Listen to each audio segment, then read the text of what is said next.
Bonjour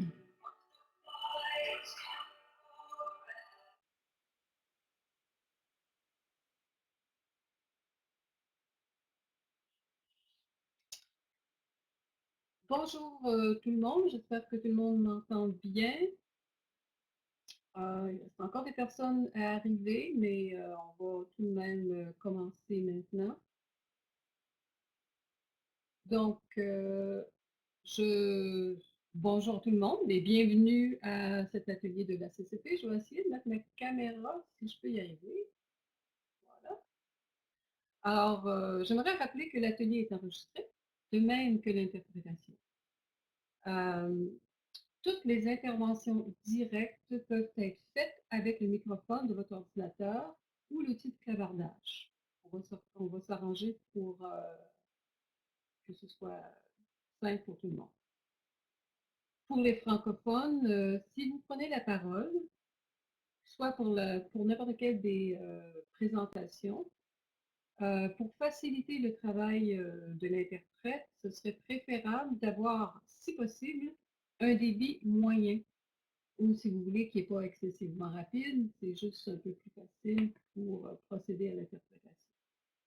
Si vous n'utilisez pas, si on n'est pas en période de discussion, je vais vous demander de laisser votre micro fermé pour qu'il n'y ait pas d'interférence pendant la rencontre, pendant la présentation. Enfin, j'aimerais remercier notre commanditaire SVI Solutions pour nous permettre d'utiliser leur outil web de webconférence VIA. Nous sommes à la 8e série d'ateliers qui porte sur le thème outils, développement d'outils et conception pédagogique. Le développement de projets, de pratiques, de formation requiert des outils technologiques, mais avant tout des outils d'apprentissage. Cette année, la CCP vous propose d'explorer nos boîtes à outils en posant un regard sur elles avant, pendant et après la phase de développement. D'une durée d'environ 15 minutes chacune, les présentations vont être suivies d'une période de questions d'à peu près 30 minutes. D'abord, on va entendre M. Ken Monroe qui va aborder le thème « La capture d'écran vidéo de la théorie à la pratique ». Et après une période de questions d'environ une trentaine de minutes, plus ou moins, Mme Alexandre présentera le deuxième thème, le mandat, excusez-moi, je vais recevoir l'atelier, ok, présentera le deuxième thème, le mandat didactique des concepteurs et conceptrices pédagogiques dans l'accompagnement enseignant. Alors, Ken Monroe travaille à l'université Thomson Rivers depuis 8 ans, où il conçoit des cours touchant un vaste éventail de matières à tous les cycles universitaires. Il a obtenu une maîtrise en apprentissage et technologie de la Royal Roads University en 2011. Sa pratique se caractérise par l'intégration de la technologie dans les cours en vue de susciter la participation et l'engagement des étudiants.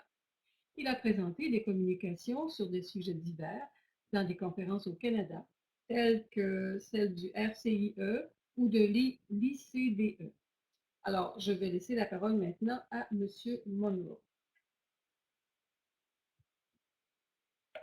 Hello.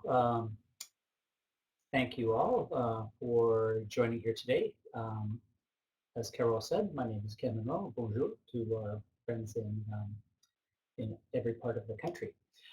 So this is just a short presentation on screencasting from theory to practice. As we are all instructional designers, I'll go through some of the information quickly and then move into some specific examples of how screencasting is being produced and then also shown to students and the need for that. If you have questions during the presentation, please feel free to ask them. And Carol will be monitoring the chat as well. So if you have questions there that you want to put in the chat, please do so. Okay, so let's get started. So what is a screencast? And I think we all know, again, because we are in this particular industry, it's an audio and visual recording of content and activities on a computer which can be posted for viewing. And sometimes they're also called screen captures or online tutorials. They've become very popular these days. And the reason for that is because we live in a multimedia world. With the advancement of technology in higher education now as well. For example, in 2019, 93% of institutions are now using a learning management system, and 84% report extensive use of that. So that means that institutions and faculty have electronic means to communicate with their students, whether it's through posting PDFs or whether it's through assignments coming back and forth and those sorts of things. But most importantly, as we all know, we live in a world of motion, a world of different senses, and now a world where screen time is dominated by audio and video streamed to television, tablets, and phones. These are some statistics from a few years ago, but again, it just shows the prevalence of watching video. And so in this first bar graph, you can see the age ranges, but more than 83% of internet users now consume video across all age groups. The youngest people and the oldest people, again, 84% of web users watch video a month. And so it's prevalent. And then if we look in the 18 to 34-year-olds, which in many instances are the majority of our students on campus, they're looking at average videos watched per viewer per month, so 398 videos per month. And that's, it started in 1990. That's November 08, 98, and then in December 2012, 398. So a quantum leap in terms of the video, and you can imagine now being in 2020, the amount of video which is being consumed by students is even more. So the theoretical underpinnings of screencasting was set by a gentleman, or composed or produced by a gentleman, Richard Meyer, in 1999. And he developed the cognitive theory of multimedia learning, which shows how multimedia supports the way that brain learns and provides direction for effective instructional design. His theory is very well adopted and has been adapted as well. There's a source at the bottom of this page if you'd like to read more about it. But he has some 10 principles for multimedia instruction, of which I've pulled out just a couple to sort of reinforce why screencasting is important for learners. And so two of the principles for fostering generative processing, so that how students actually take the information and how they understand it. So the multimedia principle is that people learn better from words and pictures than from words alone. And this allows people to build connections between their verbal and pictorial modes. So Meyer was theorizing that people have this verbal capacity and this pictorial capacity, and as we build connections between those two parts of the brain, people learn better. And so that's the multimedia principle. And then the personalization principle, that people learn better from a multimedia lesson when words are in a conversational rather than a formal style. And so if people feel as though they're engaged in conversation, they'll make more of an effort to understand what the other person is saying. And so the screencasts that I'm going to show you are very different from somebody recording their video lecture. The video lecture recording is that formal style of somebody, the sage on the stage, or the faculty kind of talking from their podium. And that's not really that conversational piece which is engaging and what students, or which would be part of this personalization principle. Again, in a conversational style and tone, people walking through some content is seen to be much more effective. And then the pacing principle.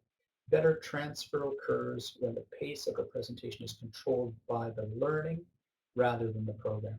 So again, the idea of these screencasts is that somebody can see them at their own time, they can stop them, they can rewind them, they can start them again, and that pacing principle puts the learner in control of the content and how they review it. And so, based on those three principles of Meyer's multimedia instruction is again, a theoretically good thing. Who uses screencasts? Again, this list is growing all of the time.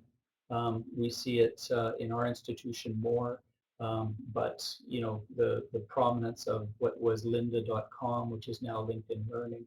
You can learn anything through screencasts. It seems almost, including these object-oriented programming, student research, assistive technologies, et cetera, et cetera. And we are at Thompson Rivers University making a large push to have our faculty create more screencasts in all of the courses, MBA courses, auditing and computers, but it's part of just the typical pedagogical advice that we give to our developers when they're creating courses for open learning. So let's take a look at some screencasts, and I'll just start by sharing my screen. So look at some, and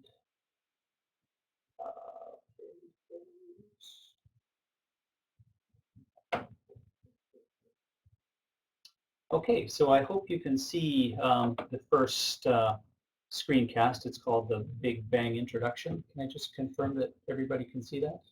Carol, is that working? Yes, Ken.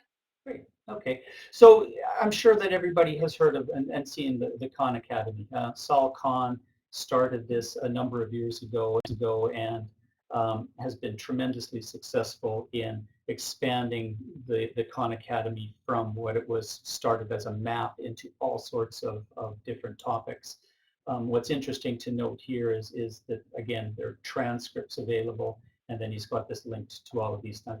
But if you want to, just hear the conversational tone of how he speaks, it's just a beautiful thing.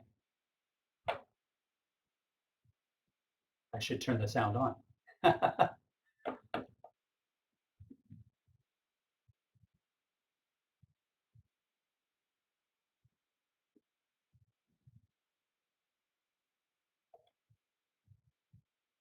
Not hear the video.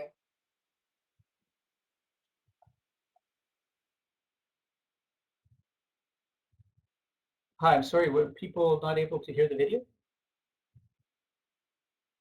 Or is that okay?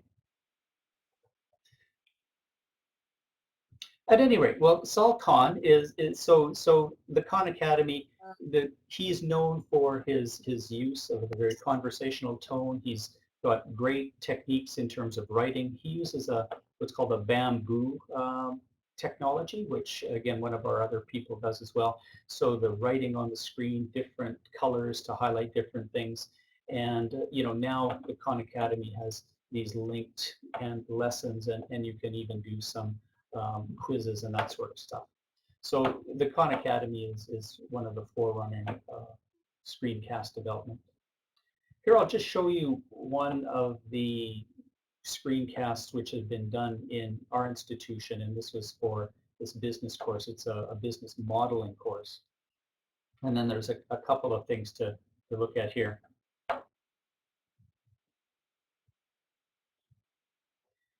So one of the pieces that you'll note here is he has his spreadsheet up, and this is the professor here, and so you can use this picture-in-picture mode.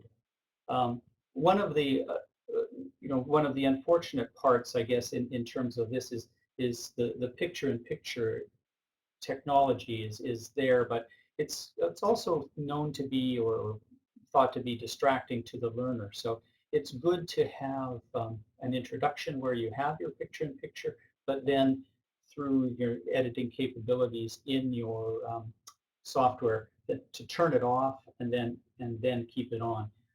In this instance, Bernie didn't do that, and so you always see this picture-in-picture, and you can sort of understand how it's a little bit distracting because your eyes kind of tend to go to Bernie as opposed to the content where he's actually looking or where he's working on.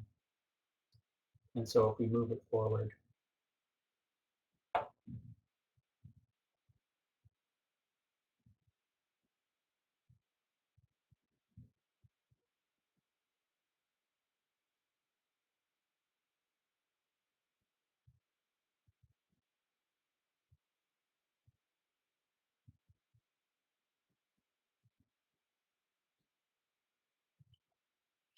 and so, you know, again, I'm sure that you've all seen these sorts of screencasts. So an instructor, he's guiding people on the creation of this spreadsheet to solve the problem.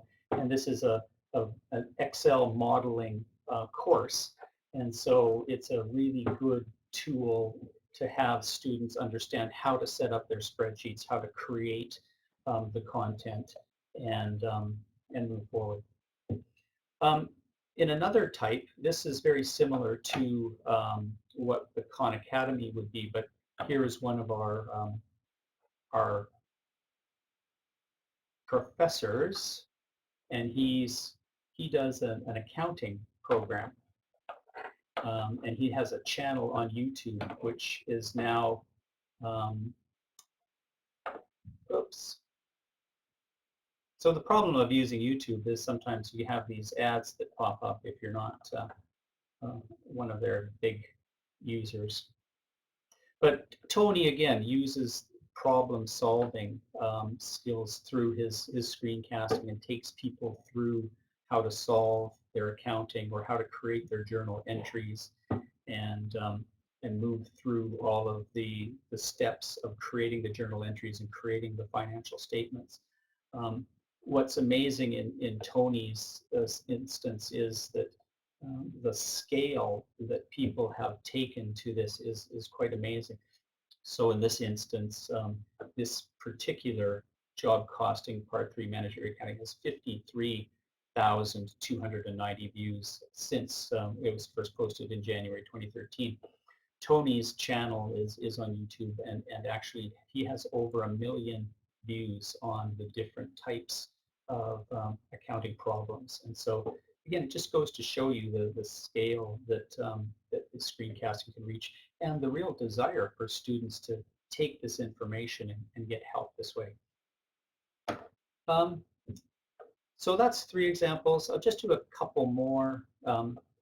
This was actually created by Smith Tech, which is the Camtasia people, and so they developed this to show a little bit of some of the things you can do.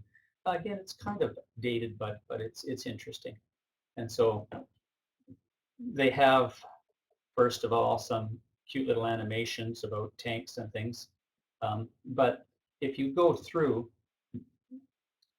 the person who does this screencast has then brought in archived photos, and then he's actually even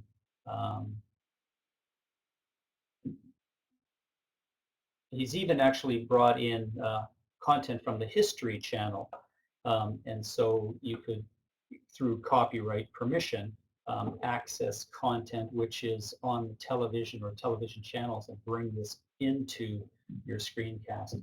And then finally, what he's done is ask the students some questions by linking a button to a Google form, which he then asks people questions. They need to put their name and they submit it to him, and then I assume that you know, he's reviewing that and marking people. So again, there's a little bit of interactivity, not just watching, but then you're watching for certain things.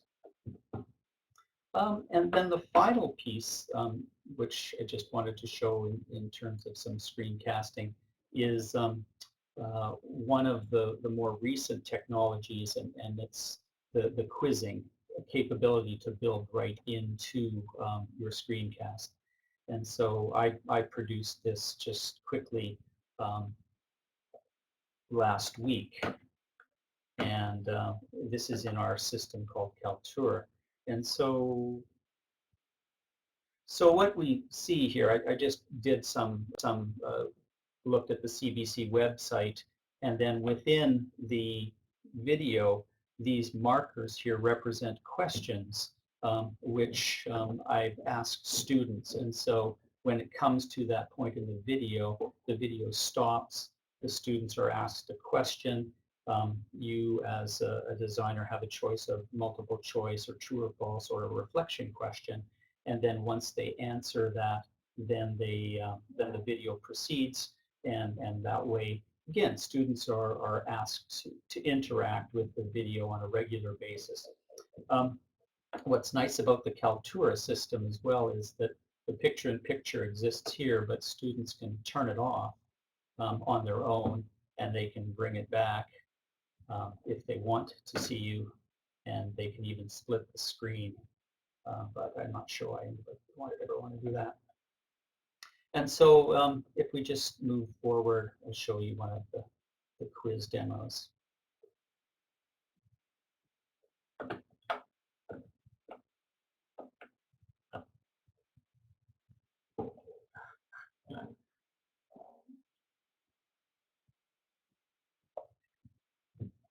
Oops, sorry.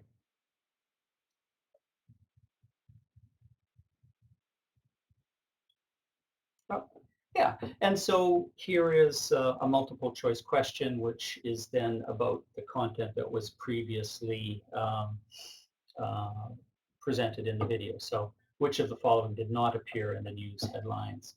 And the correct answer is this one. And I select that, and then I submit it, and it carries on. So that's some of the newer technologies, I guess, in screencasting, again, trying to make things a little more interactive.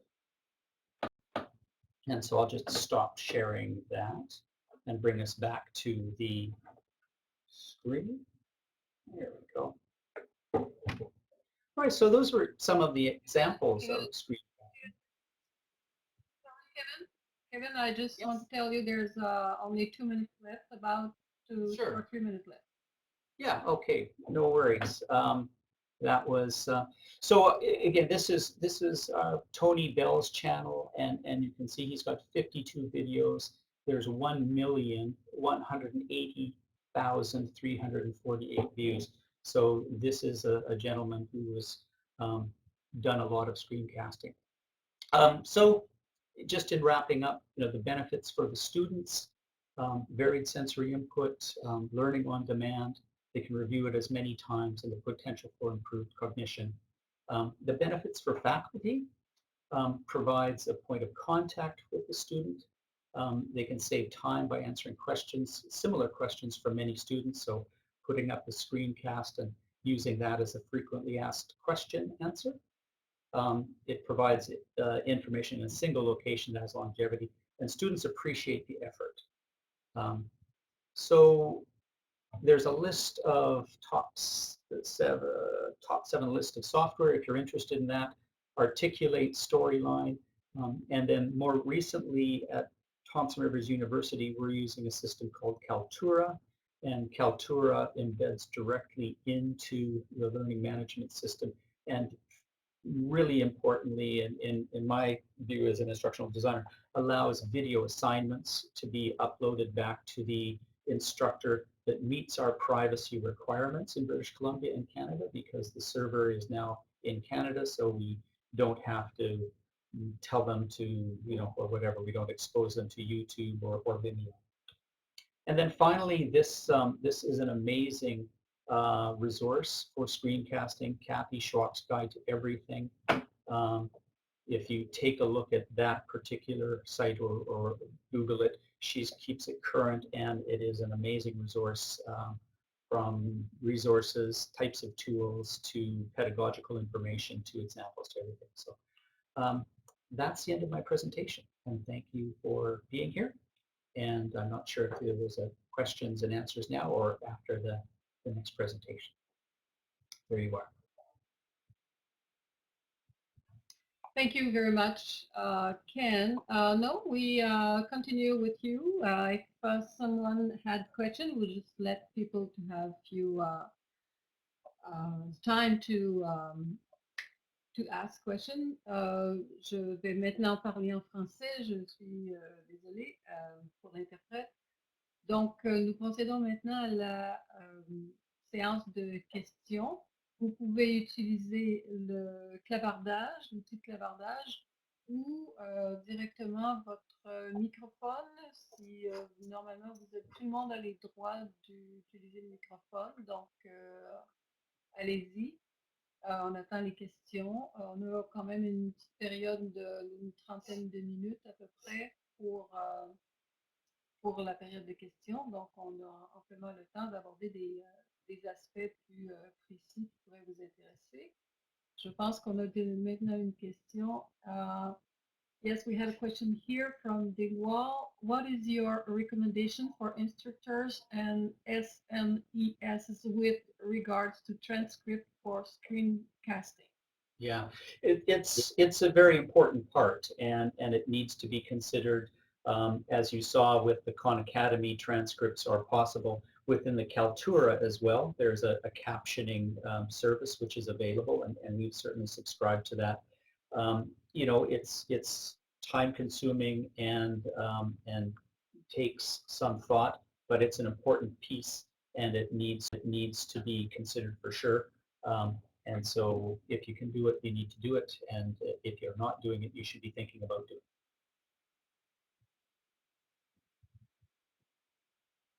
it. Yes, I think the PowerPoint will be available. I'm certainly willing to share it with anybody. Yes, so if you would like it, I have my email information at the start, and you could certainly email me and I'd send it to you, or I can leave it with Carol.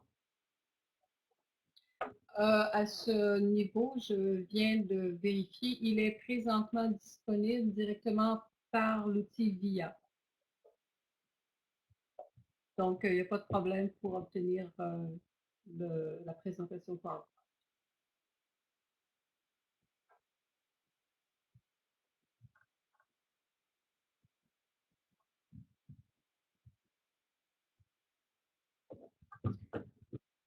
Ken, I was wondering, you begin to do that kind of to use that kind of tool since how long, and which one would you? Was there one before that you would think it will be okay still to use, or is it the last one that you think it's absolutely the best? The difference between the software for screencasting really lies in its editing functions. So when you buy a more expensive one like Camtasia or Story Articulate, you get much more robust editing capabilities versus something like what I just showed you with Kaltura. It actually has only a very rudimentary editing where you can just snip out sections. So under the principle, though, of having informal conversation, we think that the Kaltura, you don't need the big editing piece. In fact, when you have that ability to do all of that editing, it's kind of sometimes a black hole of time, and you think you need to edit it for 100% or for perfection. That's not the case. So I don't, it depends on yourself, but the Kaltura business of just capturing your screen, capturing your camera, and doing some light editing is really all you need, I believe.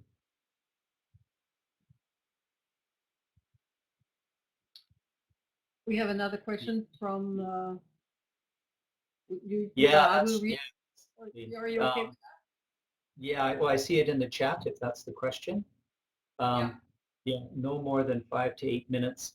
Absolutely, though you see in those accounting problems and those sorts of things, those were a little bit longer.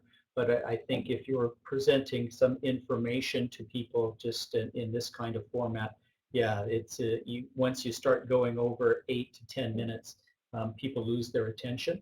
But that's also one of the reasons why putting these quiz questions in, that you can use the technology now to do that. Also, again, engages people, and so it gives them something to think about and then something to respond to. So that increase in the technology means you might be able to stretch it out a little bit, but you certainly never, ever, ever would recommend for a professor to put their 90-minute lecture recorded and call that a screencast and post it on their learning management system for students to look at, in my opinion.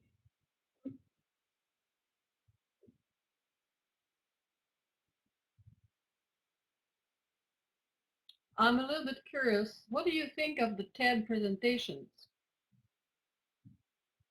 Well, the TED Talks are those, I wouldn't call them screencasts. I'd call them, people talking, lectures, and they're timed.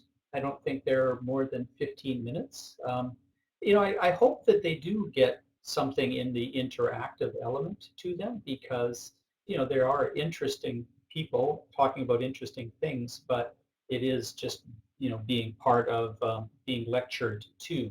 And I hope at some point in time that they can find a way to engage their viewers more with some of these technologies or some things.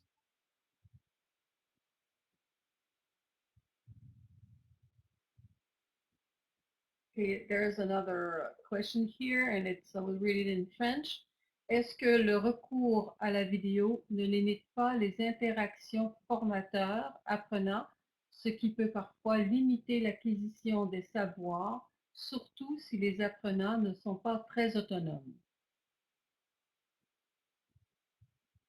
Okay, and I'm sorry, I'm not able to read French. Could you interpret that for me, Carol? Oh, okay. You don't have the interpretation. You're not. I thought you were using the interpretation. No. Oh my God. Okay.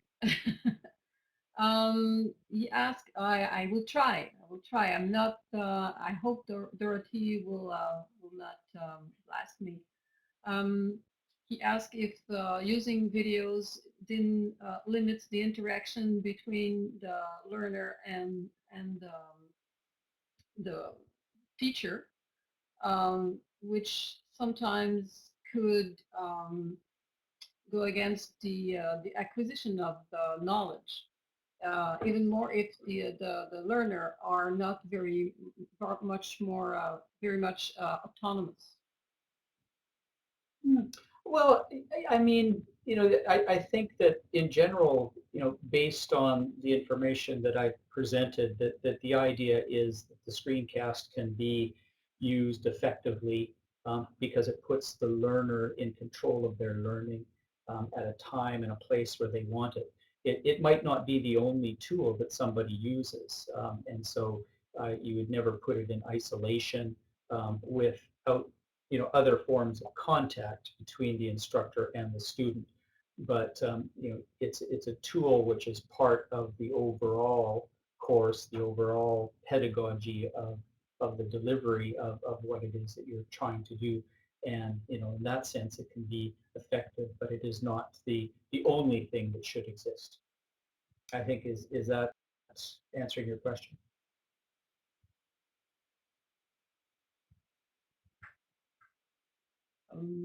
Well, we will see what he answered to that. Sure. The other question is, are the interactions within screencast you have used or seen that are not multiple choice question? If yes, what are some of the most interesting applications to you?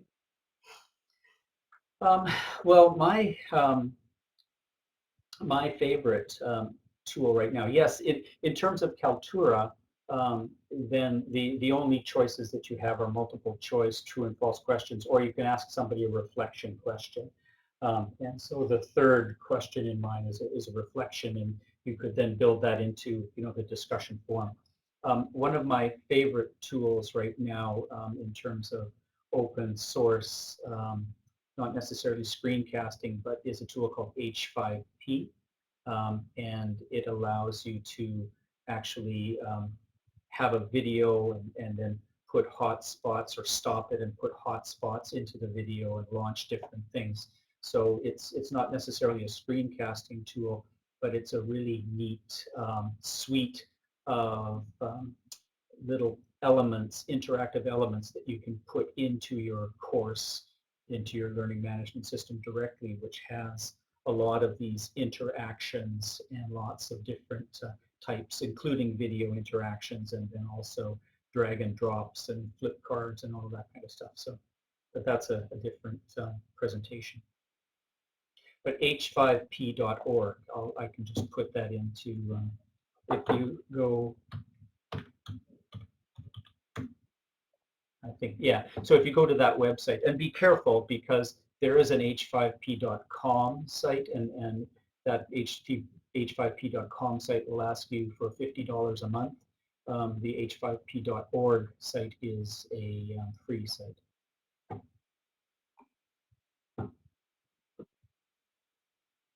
I'm sorry, I needed an interpretation from on Marcel's question.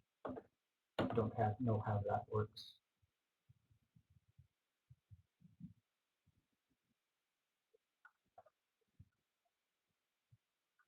There is still time for more questions, so don't be shy and go ahead. There's at least 10 minutes before the second presentation, technically. So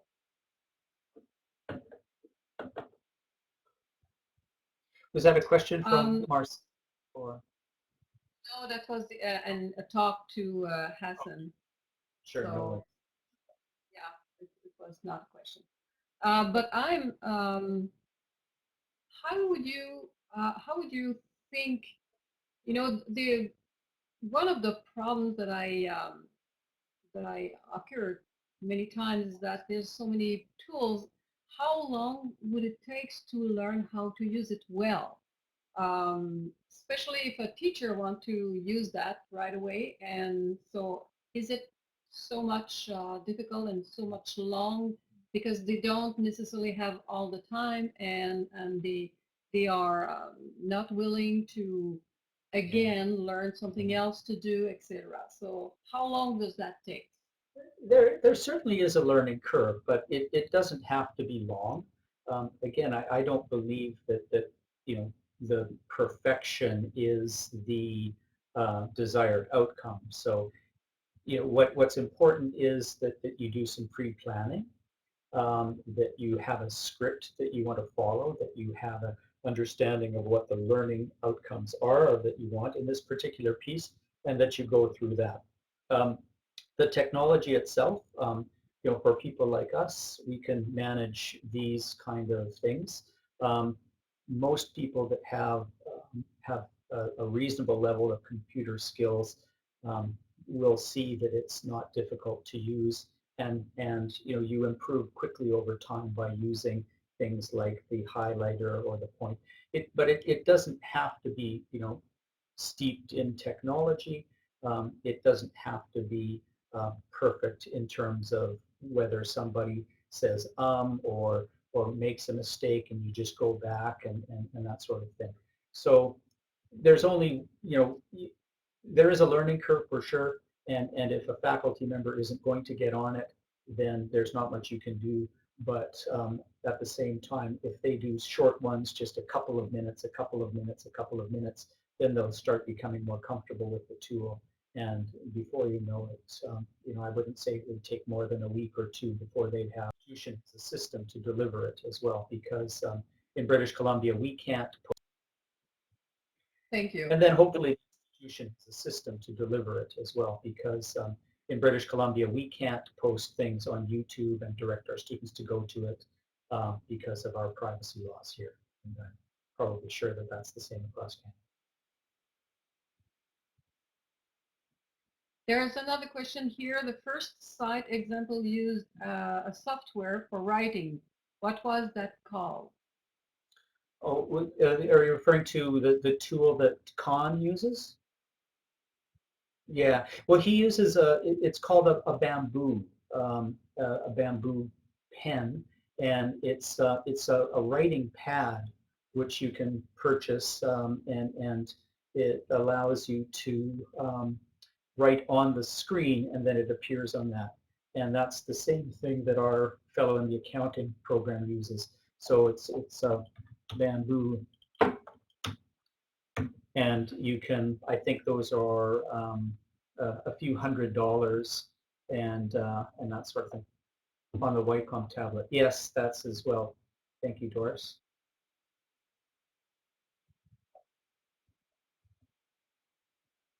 And also, we had a question before that says, can you please mention again the one used by Khan Academy, the software? That's it. That's the Wacom tablet or the Bamboo. Yeah. Though, I mean, he might have done something totally different. I think Bill Gates gave him $15 million to expand his screencasting technologies. But the one which Tony uses, which is accessible to people, is the Wacom tablet.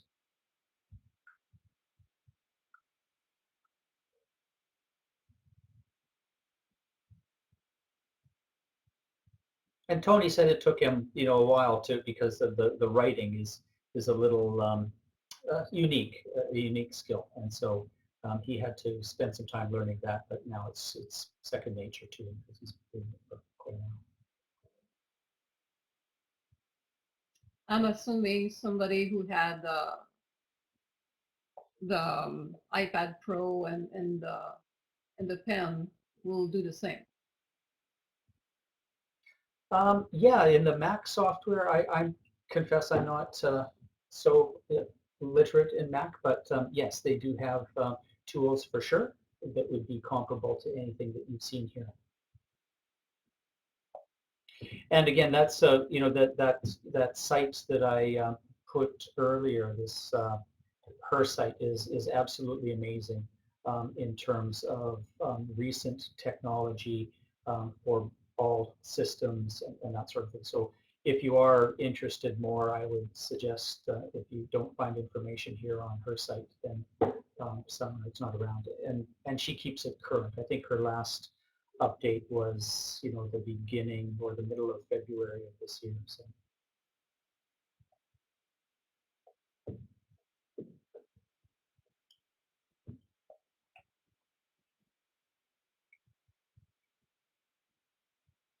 All right. Well, if there's no more questions, again, thanks for being here, and I will leave the presentation with Carol. And feel free to email me directly if you had any questions. My email is, I'll just put it into the chat again, Monroe at tru.ca. And in case people don't know where Thompson Rivers University is, it's in beautiful Kamloops, British Columbia. Okay, well, thank you very much, Ken. Okay. Yeah, unless, just give a few seconds more, but unless there's no more question, we will continue with the second presentation.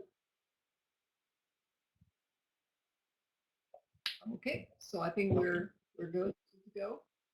Just gonna be back with the camera.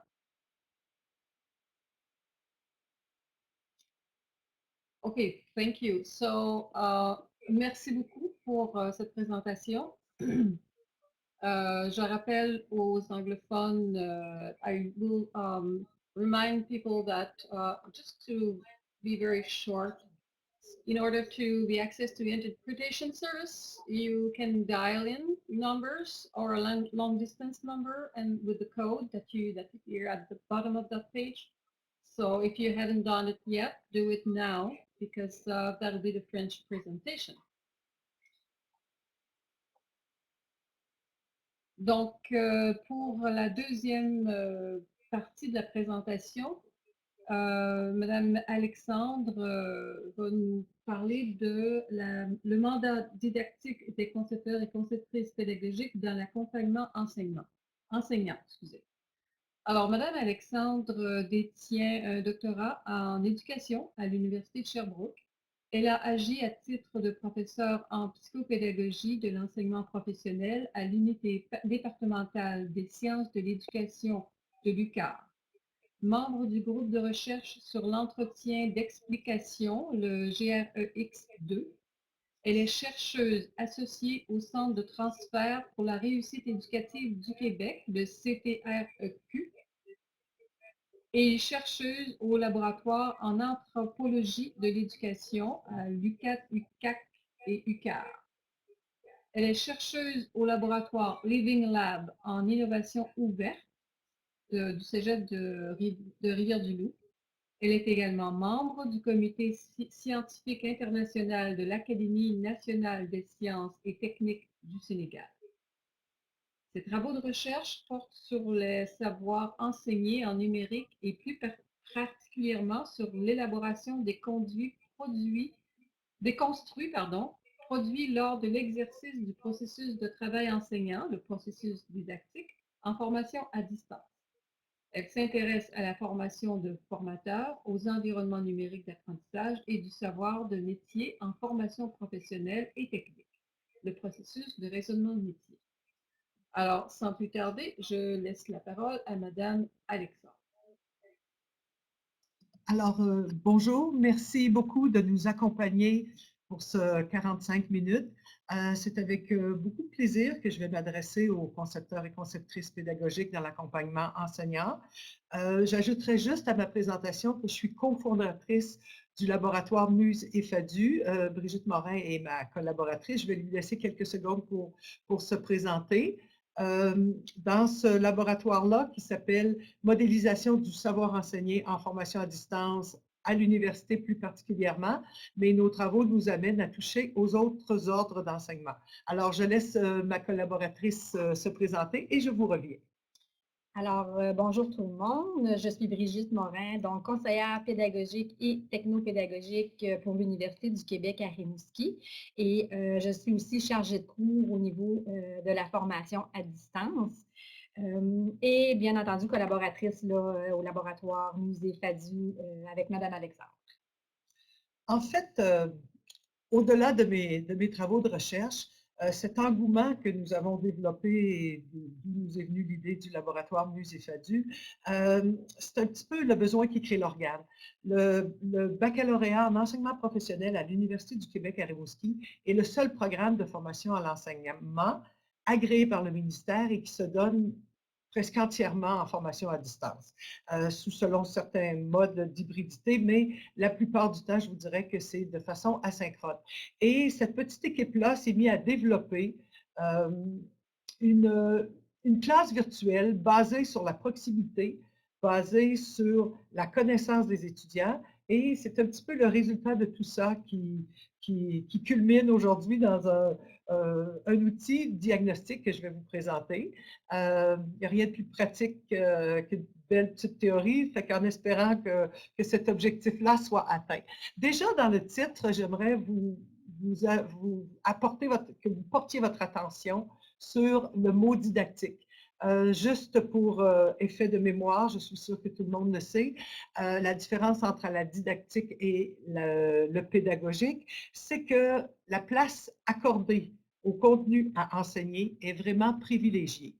Et dans le cas que nous allons vous apporter aujourd'hui, les enseignants ont particulièrement tendance, surtout en enseignement supérieur, mais on voit ça aussi aux autres ordres d'enseignement, à se définir par le contenu qu'ils vont enseigner.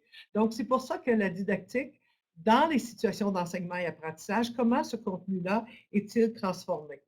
Alors, les deux objectifs de notre 45 minutes, les concepteurs et les conceptrices, je crois qu'on ne peut faire fi de soutenir ce mandat didactique-là. La personne enseignante enseigne quelque chose à des gens qui sont là pour l'apprendre, peu importe l'âge et peu importe les caractéristiques de ces personnes apprenantes. Donc, il y a une espèce d'accompagnement enseignant qui est presque informel, mais qui revient, je dirais, beaucoup sur les épaules des concepteurs. Comment est-ce que j'accompagne mes enseignants dans cette transformation-là du contenu à enseigner vers un contenu à faire apprendre? Et pour ce faire, je vais vous proposer un outil diagnostique de la pratique enseignante. Alors, d'abord, bien sûr, quelques petites définitions. Le savoir enseigné et la formation à distance. Ensuite, on regardera ensemble l'outil diagnostique de la pratique enseignante. Comme tout outil, les personnes qui l'utilisent peuvent utiliser les parties qui leur semblent les plus importantes. Ce n'est pas un outil qui doit être appliqué à la lettre, mais il y a dans cet outil-là des repères pour pour une démarche d'accompagnement qui nous semble vraiment porteuse, particulièrement en formation à distance. Et là, je vais m'avancer un petit peu, mais vous allez voir, nous allons y revenir. Les enseignants, peu importe le niveau, l'ordre d'enseignement dans lequel ils exercent, sont dans une période de transition entre le présentiel et la formation à distance. Et cette période-là, et comme toute période de transition est en effervescence, et il me semble, dans les travaux que je mène sur le terrain, qu'on a dépassé le stade, on est pour ou on est contre la formation à distance. La formation à distance, c'est quelque chose de mieux ou c'est quelque chose de moins bien pour l'apprentissage? On est plus dans comment les outils numériques vont transformer cette pratique enseignante-là, parce que ne nous cachons pas la réalité, ça transforme la pratique. Et vous allez le voir dans le cas que nous allons vous présenter, ça m'amène à mon troisième point du plan de notre communication. C'est une forme de modélisation au processus d'accompagnement basé bien sûr sur le savoir enseigné en formation à distance. À partir d'un cas, nous avons choisi Noémie. Alors d'abord, la question, que faut-il savoir pour enseigner? Il faut savoir beaucoup de choses. Il y avait quelques années, lorsque je commençais à enseigner, je dois vous dire que j'enseigne à des spécialistes de contenu qui sont des enseignants de la formation professionnelle et qui se retrouvent du jour au lendemain à exercer. Avant, ils appliquaient un métier. Maintenant, ils doivent transformer ce qu'ils savent de ce métier-là pour le faire apprendre à des gens. Et souvent, ils se définissent beaucoup plus comme des spécialistes de contenu et on a souvent la même discussion. Quel est le savoir le plus important pour enseigner? Si je vous le demandais, vous avez chacun un petit schème qui va popper, qui va arriver dans votre tête, qui va dire « ce savoir-là est important, il est jumelé à cet autre savoir-là, il est jumelé à l'autre savoir-là ». La recension des écrits que j'ai fait, c'est issu des travaux de Schulman, qui a dit qu'il y a un savoir pour enseigner qui est un amalgame du savoir de la pédagogie et du contenu. Et ce savoir-là est une intégration et un savoir neuf qui met en jeu l'interdépendance des savoirs enseignants. Alors là, je reviens à mes diapos. Vous allez voir, de temps à autre, je vais déborder, mais j'ai ma collaboratrice, Madame Brigitte, qui me ramène à l'ordre pour que je sois capable d'y aller, de vous présenter tout ce qu'on a prévu présenter et vous communiquer en ce midi. Alors, le savoir sur le contenu, bien sûr. Le savoir sur les caractéristiques des étudiants. Ah, ça, c'est étonnant. Parce que ce savoir-là sur les caractéristiques des étudiants, il y a aussi plusieurs dimensions. Non pas seulement la dimension cognitive. Que savent-ils de ce que nous allons leur enseigner? Où se situe-t-il par rapport à la notion qui doit être apprise? Il y a aussi la dimension socio-affective. Et dans certains cas, par exemple, je pense à la dentisterie, il y a la dimension psychomotrice. Donc, les caractéristiques des étudiants, l'ensemble des dimensions des caractéristiques des étudiants, au regard du contenu que l'on a enseigné. Le contexte, la pédagogie, l'évaluation, la technologie et les ressources. Une fois qu'on a dit ça, OK, les savoirs enseignants sont interdépendants. On vient de régler la question de qu'est-ce qui est le plus important? Ils sont tous importants parce qu'on a tous besoin, ces savoirs-là sont à quelque part mobilisés dans une situation d'enseignement et d'apprentissage. Maintenant, s'ils sont tous interdépendants, ils doivent alors s'intégrer dans une autre forme de savoir. C'est ce qu'on appelle le savoir enseigné. Et qu'est-ce que c'est le savoir enseigné? Et on se rappellera que la profession enseignante est bien sûr une profession, donc quelqu'un qui prend des décisions. Donc, la définition que nous avons retenue, c'est la capacité à effectuer des choix éclairés sur la base de ses connaissances et de ses expériences. Il y a des caractéristiques du savoir enseigné. C'est un savoir qui est complexe. Je vous en ai parlé un petit peu avant, j'ai juste mis de l'avant le fait de l'interdépendance entre les savoirs, mais on pourrait aller beaucoup plus loin que ça. C'est contextualiser un même enseignant pour un même contenu, à un même niveau, mais avec des groupes différents, et ça ne se passera pas tout à fait de la même façon. Ça ne se planifiera pas de la même façon, ça ne se contextualisera pas de la même façon. Alors, que se passe-t-il? Pouvons-nous avoir quelque chose qui nous permet et qui soit assez stable en recherche et qui nous permettrait de dire qu'il y a un processus stable qui répond de façon efficace à la situation éducative, qui est une situation où un enseignant et des apprenants, qu'ils soient en présence ou à distance, sont ensemble pour un contenu à faire apprendre. Et c'est une mobilisation d'un processus en différentes situations. 3 générations, depuis 30 ans, on s'intéresse à ce processus-là. Quel est ce processus du savoir enseigner? Lorsque j'ai commencé mon doctorat, j'appelais ça l'ADN enseignant. Il y a une différence entre un savoir de contenu, il y a une différence entre un chimiste et entre un enseignant en chimie. Mais quelle est-elle? Où est-elle? Quel est le vecteur, le fil conducteur? Et je ne vous dirais pas que je l'ai trouvé, mais j'ai travaillé là-dessus. C'est un processus didactique. Et je vous rappelle ici, privilégions le contenu à faire apprendre. Donc, dans ce cadre théorique-là, on sait que c'est une perspective didactique. On transforme un contenu dans des formes qui sont pédagogiquement efficaces. Donc, vous voyez, la pédagogie et la didactique ne sont pas des opposés, mais ce sont plutôt des cousins germains. Dans ma perspective à moi, la pédagogie est accrochée à la didactique. Parce qu'une situation d'apprentissage, c'est qu'on doit faire apprendre quelque chose. Une notion, un principe, peu importe le type de contenu, une attitude. Et je continue. Donc, transformation d'un contenu dans des formes pédagogiquement efficaces, adaptées aux différents niveaux d'habileté et au vécu des étudiants. Il y a 4 phases qui sont particulièrement stables dans les situations de la pratique enseignante. L'interprétation, la représentation, la conception d'environnement d'apprentissage et l'adaptation aux caractéristiques des élèves, donc, ou des étudiants, peu importe le niveau sur lequel je porte mes recherches. Et l'outil diagnostic que je vais vous présenter est basé sur ces 4 phases-là. J'aimerais aussi, dans le premier point de forme du plan de la communication, je vous ai dit qu'on regarderait la formation à distance. Qu'est-ce que c'est la formation à distance? La formation à distance, la définition la plus large, vous la retrouverez chez certains auteurs, mais je vous suggère d'aller voir ce que le Conseil supérieur de l'éducation en 2015, dans un avis sur l'enseignement en formation à distance à l'université, vous trouverez de toute façon la référence à la fin de ce PowerPoint-là. La formation à distance, c'est une dissociation dans l'espace et ou dans le temps de l'enseignement et de l'apprentissage. Alors, on ouvre la porte à tout un continuum d'hybridité qui est de synchrone en présence en temps réel jusqu'à l'autre bout du spectre, un mode totalement asynchrone. Et à l'intérieur de ça, il y a des aspects de la tâche enseignante. Ce qui est intéressant, c'est qu'on a regardé en formation à distance, est-ce que ces aspects de la tâche d'enseignement-là, est-ce que ça les transforme? Est-ce que ça les change? Est-ce que ça les modifie? Ou est-ce que c'est en copier-coller, je prends un cours en présentiel et je le mets en formation à distance? Vous savez bien que ce n'est pas vrai. Et le Conseil supérieur de l'éducation va aussi dans ce sens-là. Il y a des transformations majeures.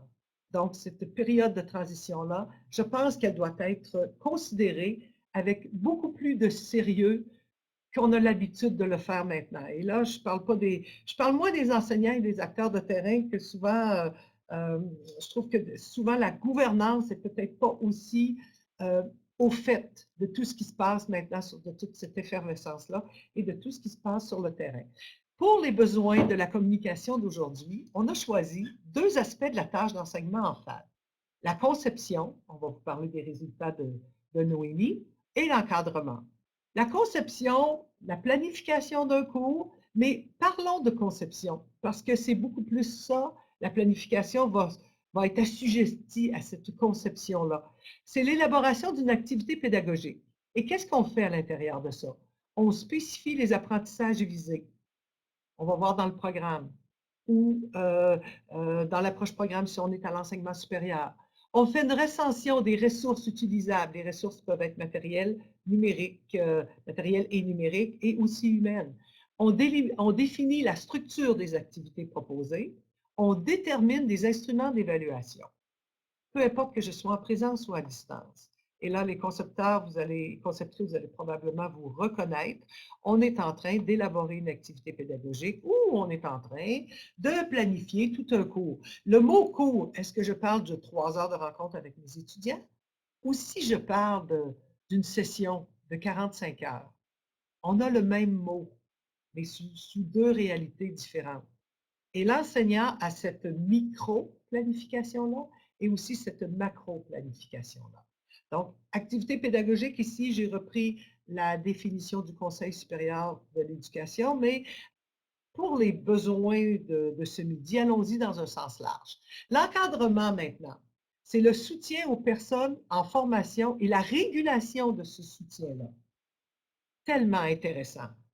Comment est-ce que l'encadrement peut-il être de qualité afin de favoriser l'apprentissage de la personne apprenante dans une forme d'hybridité sur le continuum que je vous ai parlé tout à l'heure, en formation à distance? C'est tout l'enjeu de ce processus transitionnel-là entre le présentiel et la formation à distance. Et on continue. Alors, Marie, on a une question. Oui. Donc, juste à savoir, la conception, est-ce qu'on veut dire une transposition didactique? Oui, oui, tout à fait. Et je trouve que la question est fort intéressante parce que la prise en compte du contenu est la clé, je vous dirais, le fil conducteur de tout cet outil-là. Et plus lorsqu'on accompagne nos enseignants, on les fait réfléchir sur leur contenu, plus je pense, et c'est ce que mes recherches démontrent un petit peu, il y a comme une espèce d'émergence de pratiques innovantes. Un des bons exemples que je pourrais vous donner, c'est que souvent sur Moodle, qui est une plateforme qu'ici à l'UQAR on utilise beaucoup, plusieurs enseignants dénaturent certaines fonctions pour l'adapter à ce qu'ils veulent faire réaliser comme apprentissage sur ce concept-là, la façon dont ils pensent qu'on doit faire apprendre ce concept-là. Donc, oui, c'est une transposition didactique dans laquelle le contenu est privilégié. Une usine de transformation du contenu. Dans une recherche qu'on a fait l'année dernière, on a rencontré 8 professeurs d'université. J'en ai rencontré aussi à l'enseignement primaire, secondaire et au collégial. Il ressort, pour l'instant, ce sont des résultats préliminaires, il ressort une espèce de continuum d'agencement modal, donc de différentes modalités, dans l'espace et dans le temps. Donc, vous voyez, c'est comme si j'opérationnalisais ou si je traduisais un petit peu, c'est quoi ces formes d'hybridité-là. Complètement à gauche, vous voyez, c'est le synchrone qui a le haut du pavé. Donc, on a du présentiel accompagné de vidéoconférences et sur la plateforme Moodle. En fait, la plateforme Moodle va être drôlement utilisée d'une autre façon que si je vais à la fin de mes flèches où la synchrone va dominer avec le Moodle. Une même plateforme d'apprentissage, mais une configuration personnalisée et qui est le reflet d'un même processus. C'est ça la beauté de la chose. Donc, dans mon deuxième, si je m'en vais de plus en plus vers la droite de mon continuum, je suis en mode synchrone et asynchrone. Donc, dans des proportions variables. Ça peut être 50-50, 45, 55, ça donne ça à peu près là. Donc, je suis synchrone et asynchrone. Je mets de la place à de l'asynchrone. Donc, il y a du présentiel, il y a de la visioconférence, mais il y a aussi des éléments à faire sur la plateforme d'apprentissage Moodle. En fait, si je reviens à gauche, je me rends compte que Moodle est un endroit de dépôt, un endroit de gestion de classe que Brigitte va vous en parler un petit peu plus en détail tout à l'heure. Ensuite, on est dominance asynchrone avec un peu de synchrone. Donc, lorsqu'on a besoin de faire du synchrone, on a du Skype. Dans les résultats que j'avais, c'était ça. Mais si je refaisais ma collecte de données, comme dans un autre projet que je vais faire bientôt, dans cette nouvelle collecte de données-là, vous verriez apparaître d'autres outils numériques, par exemple Zoom. Donc, vous voyez, les outils numériques, même si je me souviens qu'au début, on disait on n'y arrivera jamais, les outils numériques sont toujours en train d'innover. Il faut toujours se les familiariser. Mais les outils numériques deviennent de plus en plus conviviaux et d'un passage d'un à l'autre, lorsqu'ils font la même fonction pour nous, qui sommes des enseignants ou des accompagnateurs, ça revient quasiment au même. Donc, ici, j'ai Skype, mais dans 3 ans, j'aurais enlevé Skype, probablement, et j'aurais mis Zoom ou la nouvelle version de l'heure, la nouvelle saveur du mois, comme dirait un de mes collègues. Et ensuite, asynchrone avec totalement Moodle. Donc, les échanges, les interactions, tout se fait sur la plateforme Moodle. Et maintenant, à partir de ça, en fait, l'outil de diagnostic de la pratique enseignante, il vient d'un projet que j'ai mené en 2013 sur les conseillers pédagogiques en formation professionnelle. Il y a 165 métiers en formation professionnelle. Donc, les conseillers pédagogiques avaient une difficulté à comment vais-je prendre en compte le contenu qu'ils ont à transformer. Donc, pour répondre à ce besoin-là, j'ai fait un outil de diagnostic de la pratique enseignante dont l'objectif était brosser le portrait d'abord d'une situation de la pratique d'un enseignant ou d'une enseignante, je m'excuse, là, je n'ai pas mis ça épicène, à un moment précis. C'est ça un outil de diagnostic. À ce moment-ci de l'aspect de ma pratique enseignante, qu'est-ce que je me pose comme question? Ou quelles questions vais-je me poser? Et rendre explicite, de façon à traduire ça convivialement, comment ça se mobilise, comment ça se déploie et comment ça s'harmonise ce processus de travail enseignant-là. Et je reviens toujours, il y a un ADN enseignant. Et ce qui est le plus curieux, c'est que ceux qui l'exercent font de la prose sans le savoir. Ils le font sans en être conscients. Cet outil-là sert aussi à une démarche réflexive. Je vous le présente, ne soyez pas effrayés. Je ne vous lirai pas tout ça, c'est sûr. Cet outil-là, pour moi, est fort intéressant parce que ça devient comme un répertoire, ça devient comme une banque. Il est constitué, selon vous voyez en bas, commençons par là, complètement en bas, dans la phase d'interprétation. Je n'ai pas mis la définition là, mais je vais vous la dire. Lorsque j'interprète mon contenu, qu'est-ce qu'il y a dans ce contenu-là? Et les enseignants le font, formellement, moins formellement. Je vous dirais que quand on est un enseignant débutant, cette phase d'interprétation-là est très, très forte, et très, très puissante, et très, très consciente. Ensuite, il s'installe comme une espèce de sous-processus, je dirais, et que ça se fait d'un à l'autre, mais c'est quand même présent. Ça a des activités clés. Pourquoi j'appelle ça des activités clés? Parce que ça regroupe des stratégies d'action. Et dans l'outil diagnostic, je l'ai mis sous forme de questions. Donc, pour moi, c'est un répertoire de questions pour les concepteurs et conceptrices pédagogiques qui fait réfléchir l'enseignant, c'est à ça que ça sert, cette première section de l'outil. D'ailleurs, je crois que j'ai déposé l'outil comme tel à quelque part sur le site, vous y avez accès. Et là, on explique si quelqu'un veut s'en servir de façon plus exhaustive. Et n'hésitez pas à communiquer avec moi par courriel parce que ça m'arrive régulièrement de répondre à des conseillers pédagogiques, des concepteurs pédagogiques un petit peu moins. Je vous connais un petit peu moins, mais c'est peut-être intéressant d'aller voir. C'est un outil qui est aussi évolutif. Donc, vos commentaires, vos difficultés, vos impressions servent à toute la communauté, je dirais. Donc, les stratégies d'action, juste pour vous les expliquer, les activités clés, c'est, je dirais, les grandes actions qui se déploient ensuite en mini-questions de cette phase d'analyse de ce contenu-là. J'appelle ça l'explicitation du contenu enseigné. Demandez à un enseignant ou à une équipe d'enseignants, en fait, qu'est-ce qui est important dans ce contenu-là? Si c'est une formation professionnalisante, par exemple, si ça conduit un métier, la formation à l'enseignement, c'est une formation professionnalisante. Les ingénieurs, c'est une formation professionnalisante. Tous les métiers de la formation professionnelle, il y a un exercice dans le milieu du travail de la discipline. Si ce n'est pas une formation professionnalisante, c'est qu'est-ce qui est important pour l'activité humaine? À quoi ça sert, la chimie?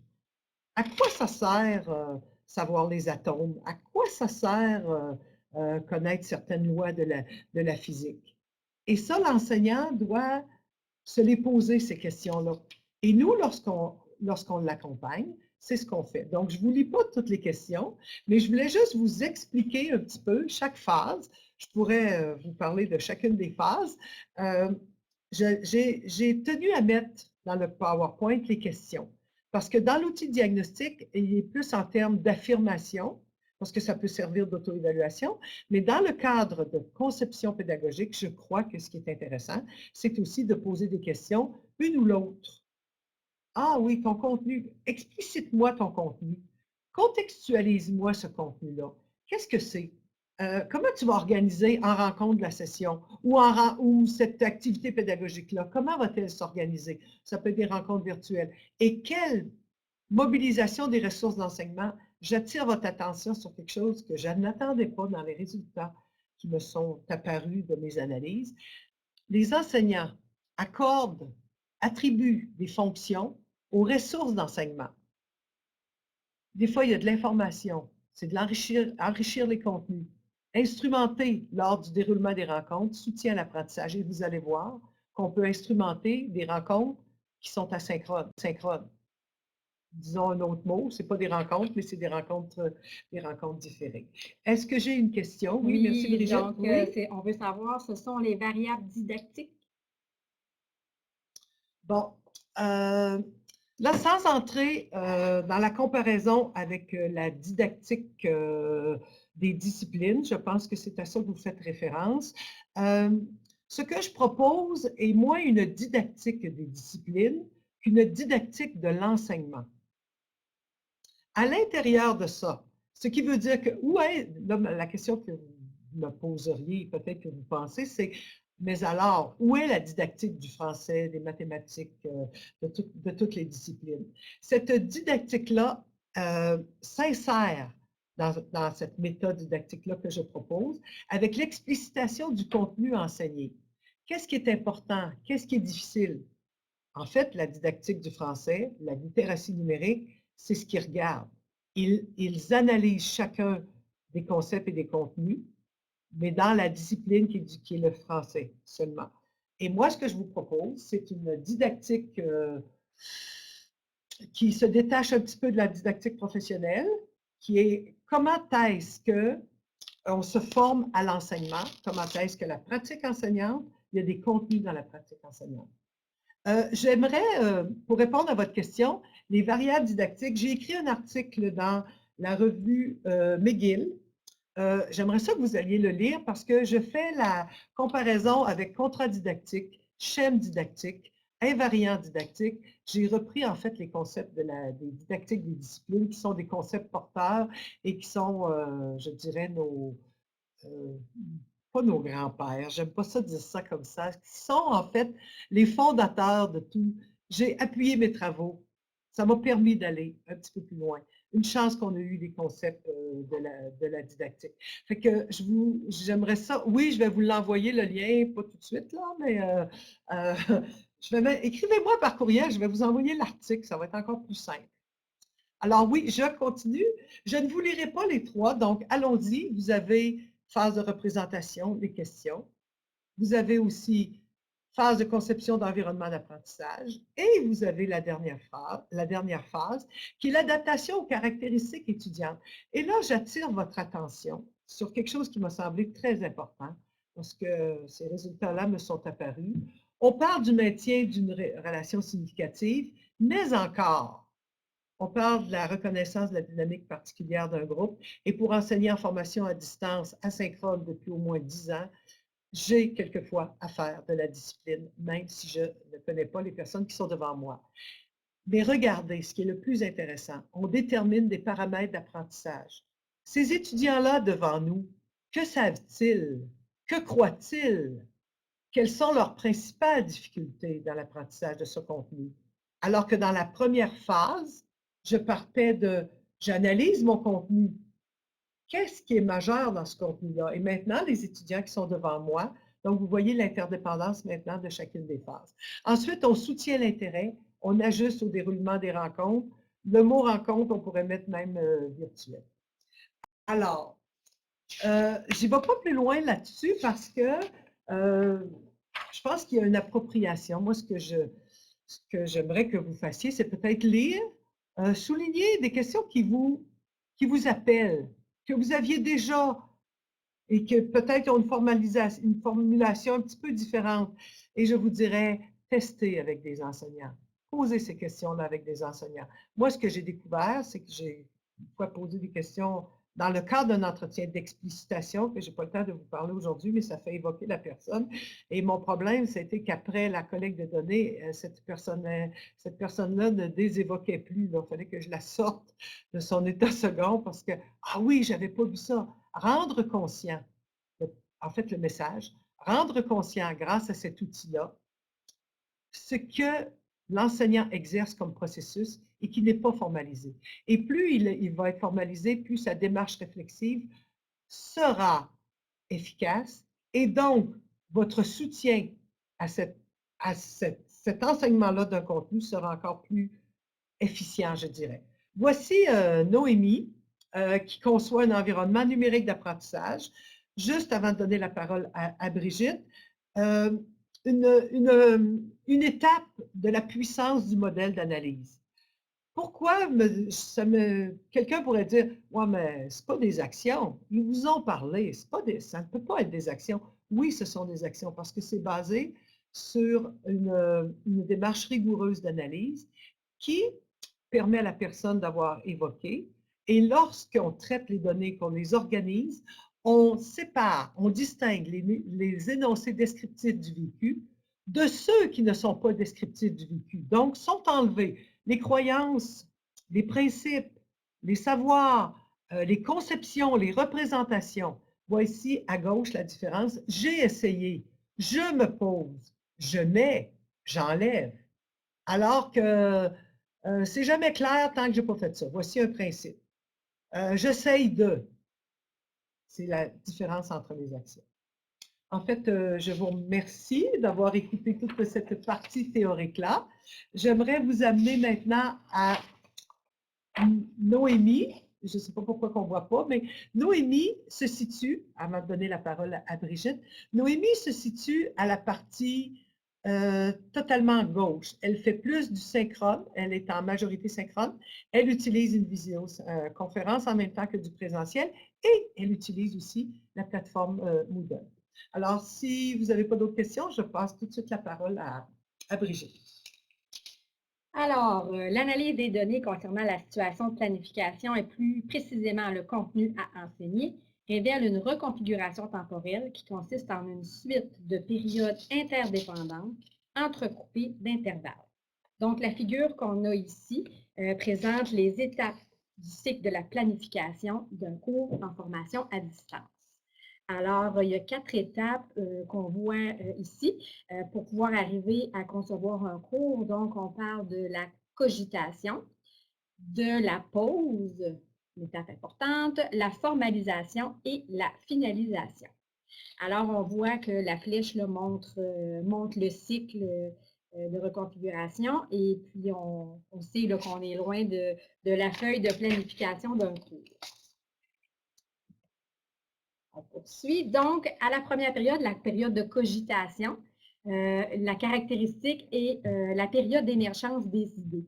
Ce que Noémie, comment elle l'a fait, et on dit là, elle a eu l'émergence de ses idées à peu près 1 mois avant le début du cours. Dans ses actions, ce qu'elle a fait, elle a pensé par bribes à son cours. Elle a posé des questions à voix haute sur les activités qu'elle souhaitait mettre en ligne. Elle a effectué des exercices pouvant aider à faire préciser les concepts à faire enseigner. Elle a organisé la session, évalué ce qui serait le mieux. Donc, elle a aussi revu les notions de pédagogie et elle a noté au fur et à mesure les idées émergentes dans son plan cours qui avait été imprimé pour qu'elle puisse l'avoir à portée de la main et noter là, au fur et à mesure de ses idées. Donc, on voit quand même qu'il y a une trace de transition entre le présentiel et la formation à distance. Donc, ensuite, on y va avec la période distante. La caractéristique, ben, c'est ça, c'est de ne plus passer au cours. Noémie a arrêté de penser à son cours. La caractéristique, ben, c'est ça, c'est de ne plus passer au cours. Noémie a arrêté de penser à son cours. Elle a laissé un temps, un certain temps là, pour reposer tout ça et reprendre ultérieurement, mais la période de pause là, était une étape qu'on a analysée chez elle. On poursuit avec la période de formalisation. Donc, la caractéristique, Noémie a repris son plan de cours qu'elle avait annoté lors de sa période de cogitation et elle a posé les actions suivantes. Donc, diviser le calendrier de la session selon les modules. Elle a révisé les consignes d'un travail. Elle a contacté les étudiants par courriel. Elle a réservé les livres à la bibliothèque. Elle a commandé les livres de référence. Elle a acheté la dernière édition du livre de référence et elle a effectué les suivis des courriels des étudiants. Et on veut attirer votre attention ici que, dans le fond, le cours est commencé avant le cours parce que Noémie est entrée en contact avec les étudiants par courriel. Alors, maintenant, la dernière période, la période de finalisation. Dans le fond, c'est l'organisation et le déroulement du cours.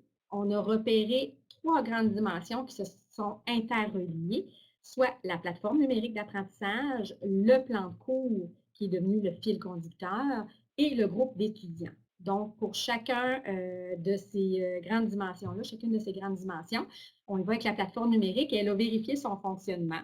Elle l'a mis à jour, elle l'a ouvert et elle a vérifié la disponibilité là, pour ses étudiants. Alors, le fameux petit œil qu'on a dans notre classe virtuelle Moodle, là, on s'assure qu'il soit bien ouvert là, pour les étudiants. Quant à son plan de cours, Noémie, elle a relu et modifié les éléments.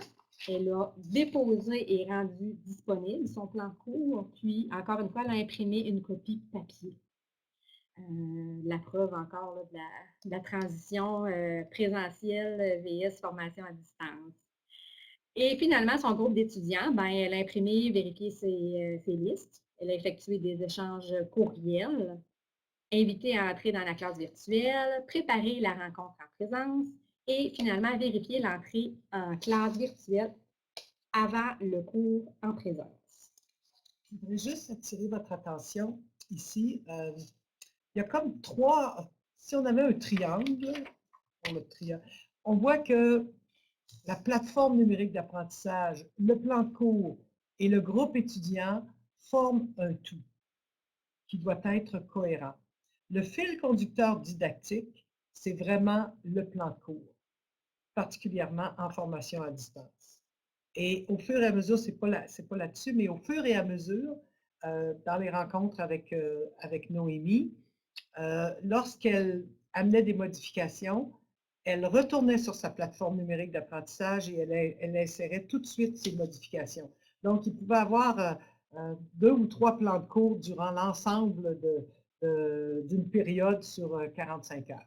J'ai une question. Oui, donc c'est quoi la différence entre un cours préparé pour un public en présentiel et un cours préparé pour un public à distance? Quelle belle question. Dans l'hybridité, vous allez penser que je ne réponds pas, mais je vais faire un petit détour. Dans l'hybridité, nous avons des gens qui sont en présence et il y a des gens qui sont à distance. D'où la complexité d'arrimer et de configurer le Moodle et la partie pour les gens en présence. Dans le cas de Noémie, c'est un grand défi. Alors que j'ai une autre enseignante qui est complètement en formation à distance, ce n'est pas un défi parce qu'elle est comme sa priorité est que la plateforme numérique d'apprentissage soit le plus complète possible. Donc, l'utilisation des messages de la semaine, l'utilisation de forums thématiques, l'utilisation aussi de prise de rendez-vous en individuel, comme si je disais à un étudiant, sors dans le corridor avec moi. Personnellement, je trouve que il est très difficile, c'est pour ça que je m'intéresse à ça, pour un enseignant d'arrimer son cours en public présentiel, d'où D'où l'idée de travailler encore plus sur c'est quoi la transition? Quelle est cette transition-là en présentiel et d'un cours préparé pour un public à distance? Ce que j'ai constaté, c'est un alourdissement de la tâche pour la personne qui est porteuse, qui est l'enseignante, qui est la tutrice, ça dépend des modèles, là, des modèles de formation à distance, mais c'est la personne porteuse du cours qui doit faire face à ça, particulièrement en synchrone et asynchrone. Lorsqu'on a les deux, c'est une surcharge. Parce qu'il y a à la fois ce qu'on dit en classe qui doit être ensuite remis dans la plateforme Moodle d'apprentissage. Il y a un double contrat. Et je pense que ce n'est pas une question que vous venez de me poser là. C'est le défi des enseignants, c'est le défi de l'hybridité. Et c'est là, je trouve, que le bas blesse, c'est qu'il y a comme deux réalités qui ne sont pas si arrimées, qui ne s'arriment pas si facilement que ça. Sauf que, qu'est-ce qu'on voit? On voit des enseignants qui font émerger des pratiques innovantes qu'on a intérêt à aller documenter. Parce que c'est ça qui se passe. C'est que les enseignants font des tours de force. Noémie, elle va vous en parler un petit peu, Brigitte, mais Noémie commence son cours bien avant son cours. Pourquoi? Parce qu'elle doit s'assurer que ceux à distance sont là, alors que ceux en présence, elle sait qu'elle va les voir. Donc, elle a une dualité dans sa pratique enseignante. Et ça, il faut le documenter, il faut le savoir. Ça complexifie, ça alourdit la tâche. Merci pour cette question qui est au cœur, je dirais, de tout l'avènement du numérique en éducation. Alors, on en arrive aux 4 fonctions. Donc, la première, je vais changer de diapositive. La première étant la fonction d'enrichissement des contenus. Alors, oui, il manque le titre. Donc, l'usage et fonction des outils du numérique. Alors, les banques de données que Noémie et les vidéos et liens Internet que Noémie a utilisés, dans le fond, ont vraiment servi là, à enrichir ces contenus. On a notre deuxième fonction, les outils numériques qui ont des fonctions d'information pour son cours. Alors, on a contact courriel, bon, avec Outlook, avec le carnet d'adresse et tout ça, pour toutes sortes d'informations, là, informer sur l'achat d'un livre, identifier une ressource, effectuer les suivis, les changements d'horaire et tout ça. Et aussi les fonctions messages aux étudiants qui sont directement dans la classe Moodle. Là, on envoie un message à tous pour informer de la disponibilité du plan de cours, par exemple, ou pour vérifier là, les réponses des étudiants. C'est à la fois individuel et collectif ou collectif pour des informations. Puis c'est un peu comme si elle leur parlait là, en classe. On y va avec notre troisième fonction qui est l'instrumentation au déroulement des rencontres. Alors, dans l'onglet participants, toujours sur la plateforme Moodle, elle a vérifié la date des derniers branchements des étudiants. Alors, c'était pour s'assurer qu'ils s'étaient bel et bien branchés. C'est un peu une certaine façon là, de faire de la gestion de classe comme on le fait en présentiel. On y va ensuite avec la dernière fonction qui est support à l'environnement d'apprentissage, la configuration et bien entendu l'ouverture de Moodle que Noémie a fait. Donc, elle a transféré ses activités, elle a configuré son cours avec la session précédente, elle a bonifié, elle a effectué ses modifications et ensuite elle a ouvert sa plateforme et elle s'est assurée de l'accès aux étudiants à tous les documents et elle a déposé et rendu disponible son plan de cours. Voilà. Alors, merci Brigitte. En conclusion, il me reste à peu près 3-4 minutes, je crois. Oui. Le message d'aujourd'hui, c'est vraiment que transformer un contenu pour le faire apprendre, c'est un processus didactique. Ce processus didactique-là, il répond adéquatement à la situation éducative. Il est d'autant plus intéressant d'utiliser ce cadre théorique-là dans dans le contexte de la formation à distance où on est moins à l'heure de se rappeler que ça donne de l'accessibilité qu'à l'heure de regarder est-ce que la qualité est au rendez-vous, comment est-elle au rendez-vous et comment réussit-on à faire apprendre, peu importe le type de contenu. Et l'outil de diagnostic que je vous présente aujourd'hui, si j'avais une petite analogie à faire, je dirais, c'est une usine à transformer des contenus. Un contenu à enseigner qui doit devenir un contenu enseigné et, pour être appris, doit passer et passe par ce processus-là. Le résultat de ce processus-là, ce qui est drôlement intéressant, et c'est ce qui faisait dire il y a une dizaine d'années, enseigner, ça ne s'apprend pas, c'est une vocation. Je ne suis pas de cette école-là, bien sûr que non. C'est un processus qui s'apprend. C'est un processus que j'essaie de rendre le plus un ADN. C'est comme si je travaillais sur un ADN, là, que j'étais en train d'identifier. Qu'est-ce que ça prend pour faire apprendre? Et ce contenu-là, par quoi doit-il passer? Et les questions qui sont posées dans l'outil diagnostic que je vous propose, je dis que c'est pour accompagner un enseignant, mais en fait, c'est encore plus que cela, en amont, c'est pour accompagner la transformation d'un contenu prescrit, d'un programme, d'un objectif de cours en quelque chose qui doit être appris. Donc, qu'est-ce qui me permet d'appliquer le processus de pensée de la discipline?